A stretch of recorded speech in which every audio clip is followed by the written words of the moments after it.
for the amazing class we had last night. No, it was really something beyond, and let's try to bring it into this class and let's try to, continue to have classes on that level.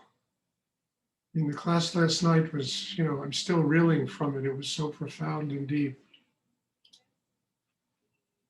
And it's, again, it was Rudy Samadhi, and he gave us the miracle of this work. And I think everyone, with sheer gratitude, will simply make the class that much deeper. Please, Michael, you're okay. All right, so we'll have a meditation, and then if there's any questions afterward, we'll try to answer them.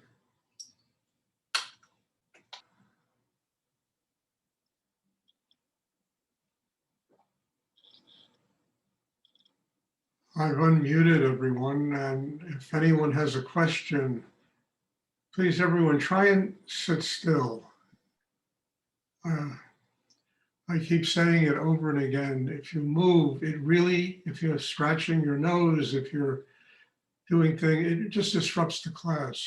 It really changes the vibration of the energy. So there has to be that discipline of everybody sitting still. It's also about 50% of the battle towards having a spiritual life, just being able to sit still without having to scratch and fidget and whatever. And I'm also tired of talking about this. So please, somebody, just,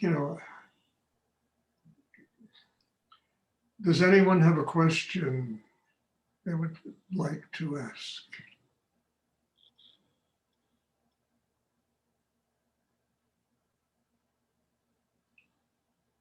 Can you sleep every night?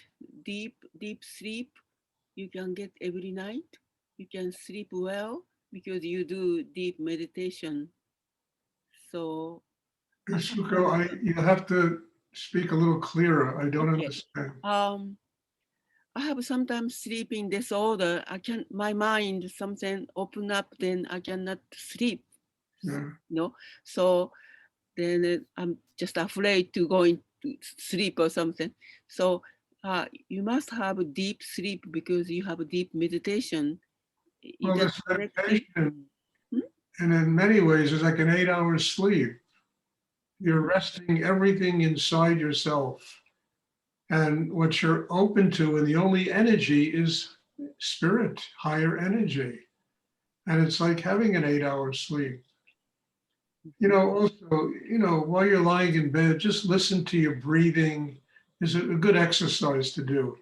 When you inhale, just say to yourself, so. When you exhale, hum. So, inhale, hum. And it's a little mantra that will really get your mind quiet. And really what it means in Sanskrit is, so is I am, hum is that. I am one with everything.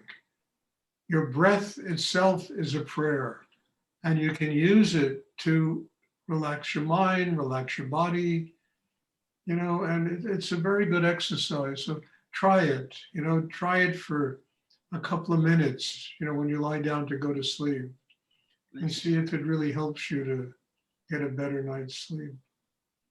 Thank you very much. Yeah, well, and if not, we can try to find other things that can work. Does anyone else have a question they would like to ask? I mean, it's really kind of a miracle to think that every breath we take is a prayer. That every breath that every human being takes is what sustains the world. And it's all, I am one with everything. I am that.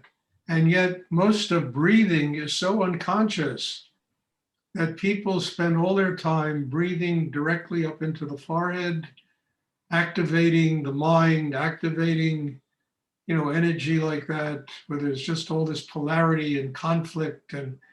But if you bring it down, it opens the hara. It opens the deepest parts of ourselves, and then the mind can be quiet. And breath itself is life, and it's prayer.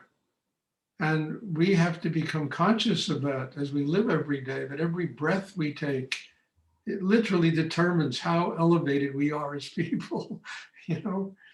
And if we spend our time breathing into the head, we're just gonna activate a lot of tension. Even during the day, you should stop for a minute and just take a breath into the hara. You know, you can just sit down, let your arms drop at your side, try to drop tension by a little exercise. Help me to surrender all negative psychic tension. And breathe into the hara. Hold it for a few seconds.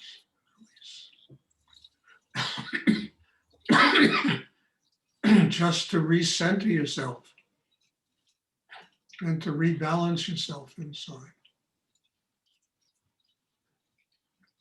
I mean, it's important to remind ourselves why we're here, at least a dozen times a day.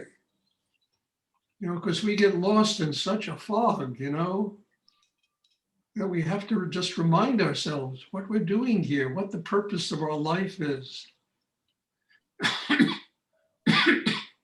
And a good way to do that is just listen to your breathing.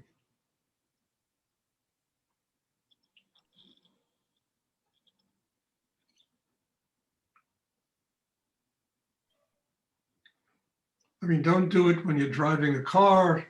Don't do it when you're crossing the street. Understand? Don't do it while you're eating.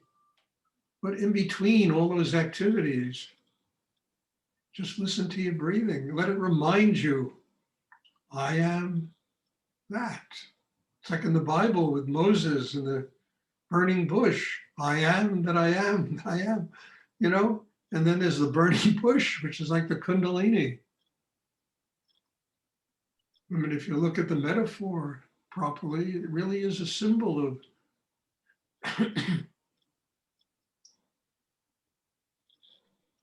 of the kind of work that we do.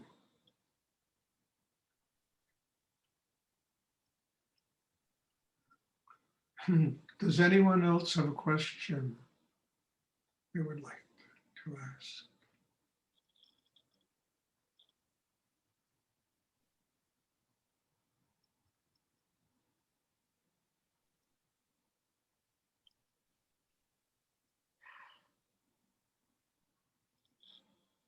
You know, a good mantra to use, and you know, I'm not big on chanting, but this is something you can use inside yourself. It's just, you can just say to yourself as you begin to meditate, with Rudy in my heart, with Nityananda in my soul, you know, I listen to the sound of Om. I live in the light of love at the center of the universe. You just say this to yourself, with Rudy in my heart, with Nityananda in my soul, I listen to the sound of Om. I live in the light of love at the center of the universe. That little mantra, which came to me about a month ago, you know, it'll really open you very deeply inside. And it's just something that you can use in meditation, when you're doing it home alone, when you're in this class. It's something I use, and it really works in a very profound way.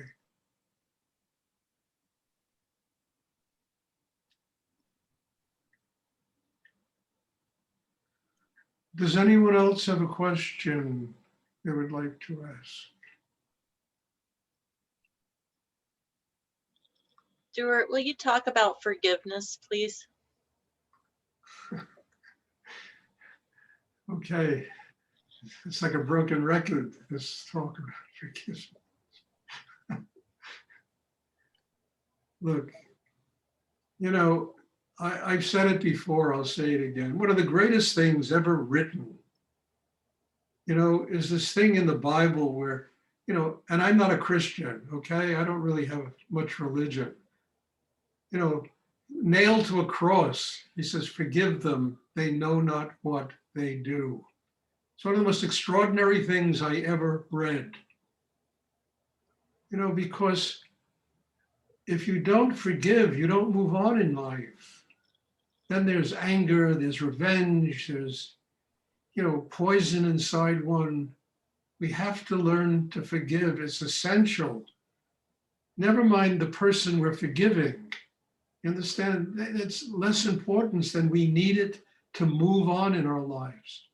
It doesn't mean you have to hang out with some crazy person who did something terrible to you. It just means that in your heart, you have let go of it. I forgive. I can move on in my life. And if you don't do that, you really create a trap for yourself. You just create poison inside yourself that keeps you stuck in one place. And we've all have people in our lives that have done crazy things to us. We have. And we've done crazy things to other people. It's like, who's going to throw the first stone? Who's going to sit in judgment of anybody else when they themselves have done crazy things to other people? We all do it. We've all done it. Hopefully it stops at some point, but we've all done it, and we have to learn to forgive. We have to learn to forgive ourselves. We have to learn to forgive other people. It's the key to growth, because otherwise you congest yourself and you're full of poison.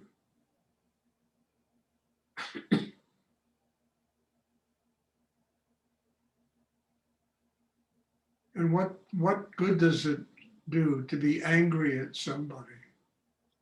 What does it do but waste your energy, waste your time, and waste your life? What good is it to take revenge? Because all revenge does is create more revenge. And there'll be revenge until there's one person standing on the earth. I think Gandhi said that, there'll be one person left in the world after everybody takes their revenge. So what's the point of all that stuff? And I must admit, it took me a long time to learn this. I had to get strong enough in myself to be able to learn this and to live this way.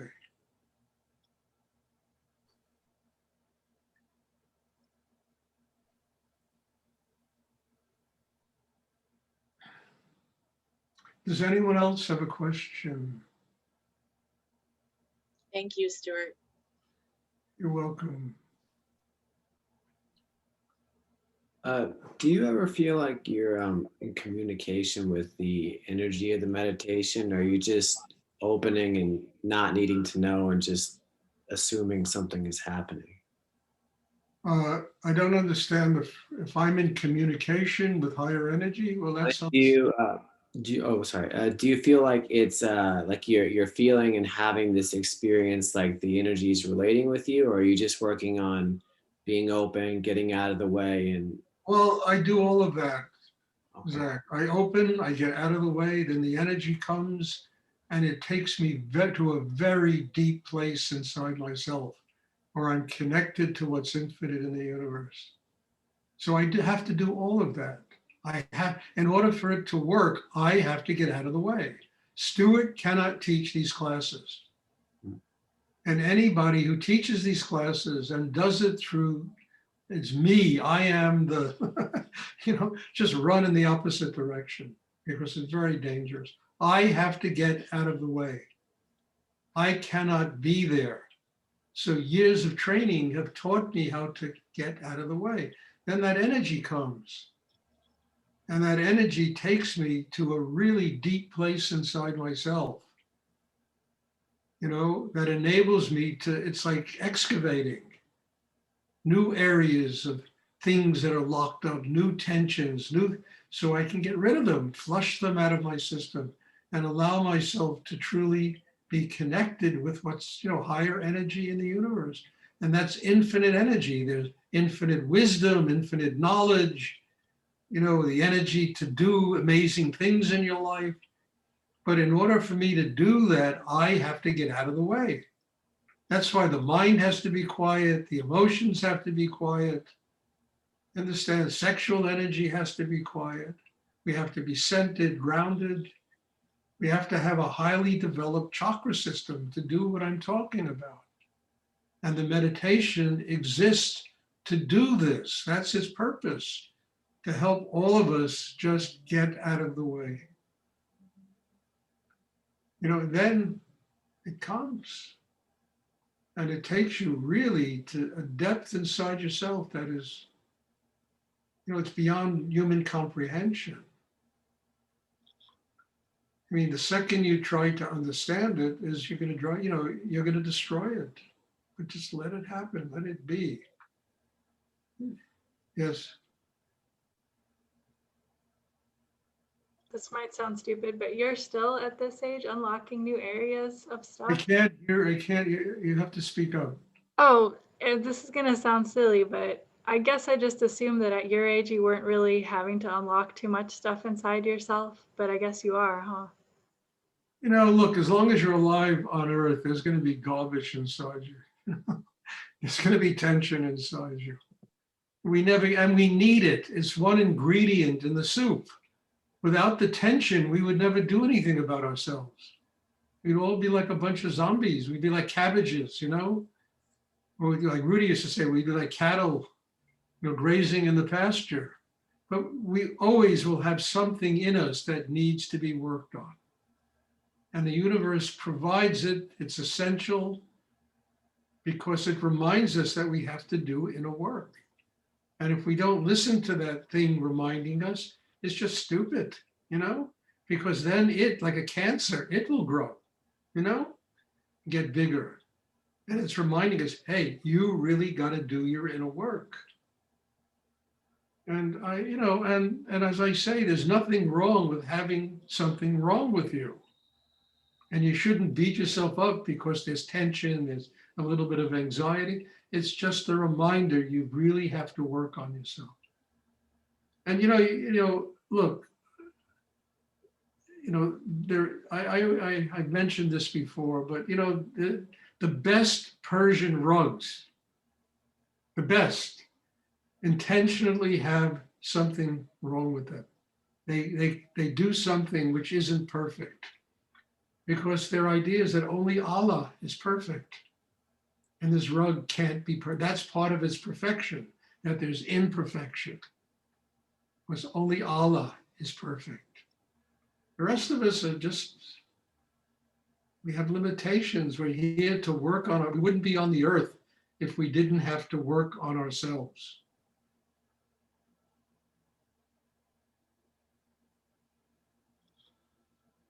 So yes, I have things wrong. I'm the first to admit it. I have stuff I have to deal with. I mean, it's easier today to deal with it than it was 30 years ago.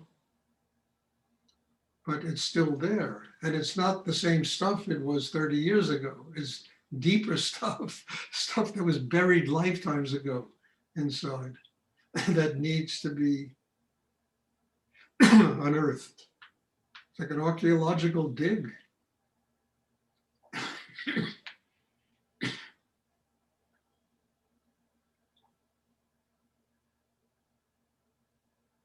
I remember years ago, there used to be a teacher who came to the United States and he used to call himself the perfect enlightened master.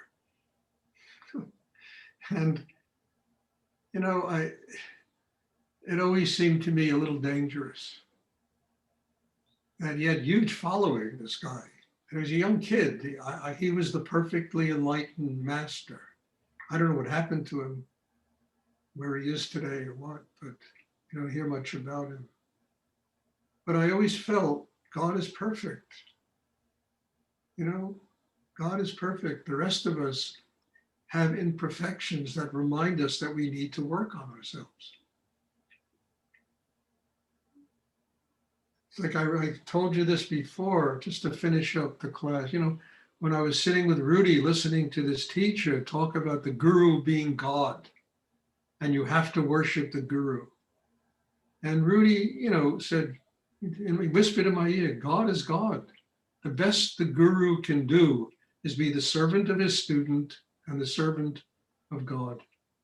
The best, the highest position is to be the servant. not the master, the servant. And boy, did that break up stuff in me, I'll tell you, you know, when I heard that. Does anyone else have a question they would like to ask? Stuart, are there any words you would like to share about paradox? About paradox. Yes. What about it?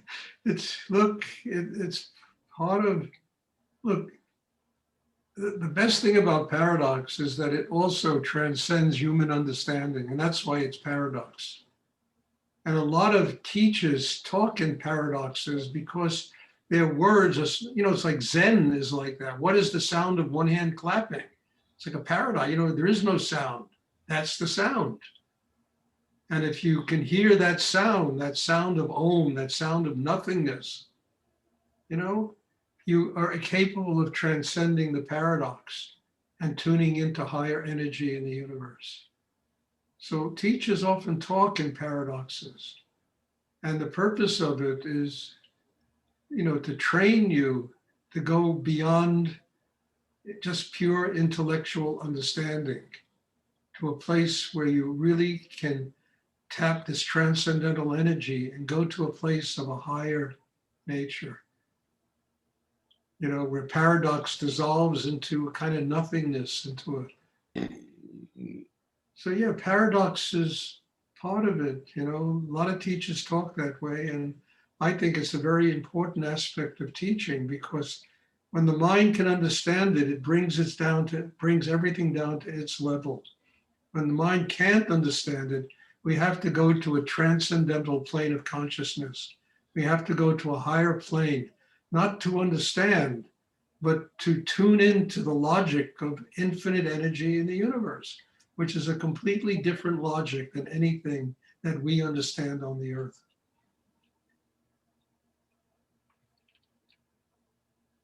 So I think it's also a very important element in growth.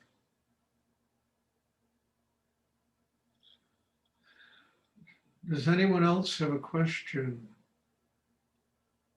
you would like to ask?